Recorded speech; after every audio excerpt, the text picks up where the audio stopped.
बिस्मिल्लाहिर्रहमानिर्रहीम अस्सलामु अलैकुम अजीज़ बच्चों आज नाव अक्टूबर 2020 अस 3 जमात सुंद उर्दू पर्न टाठो बच्चों सान सबक मौजू सोन टॉपिक इसम निकरा इसम मारिफा टाठो बच्चों वलियो आज परो इमन मुतलक करो जानकारी हासिल। टाठो बच्चों इसम निकरा गो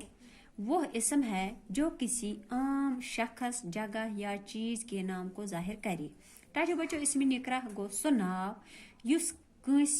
आम शख्सस तो जाय तो बे चीज़ुक नाव कर ज़ाहिर कुन आम शख्सस जाय या चीज़ुक नाव कर ज़ाहिर। जैसे आदमी आदमी आदमी कस आदमी सुन आम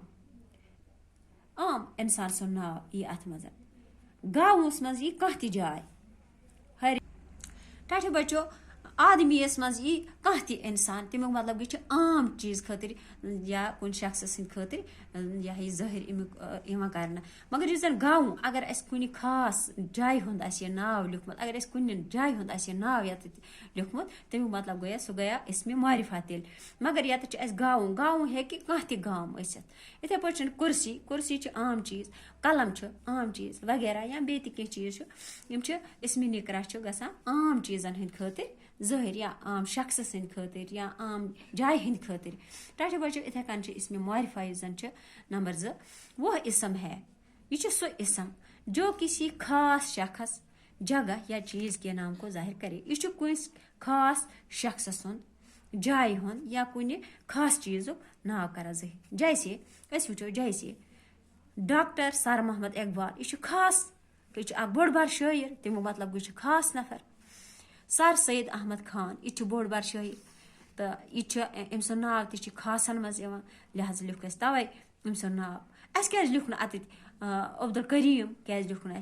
तिकाज तम आमन मज या तो लिख डॉक्टर सर मोहम्मद इकबाल यह खास नफर या सर सैयद अहमद खान खास नफर या जाय लिख दहली दहली खास जाय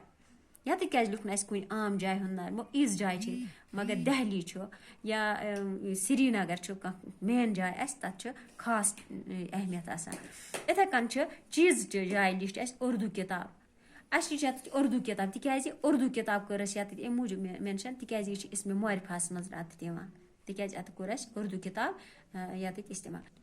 टाठो बच्चों जन उर्दू किताब अगर किताब यूज करो ये इस्तेमाल तमुक मतलब गया इसमें निकरा गो इसमें आम तनो अत तो जन उर्दू किताब ये तमुक मतलब गई इसमें मारिफा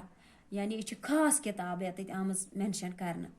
टाठो बच्चों इसमें निकरा जन यह इसमें आम अत वन तो इसमें मारिफा जन इसमें खास अत परा।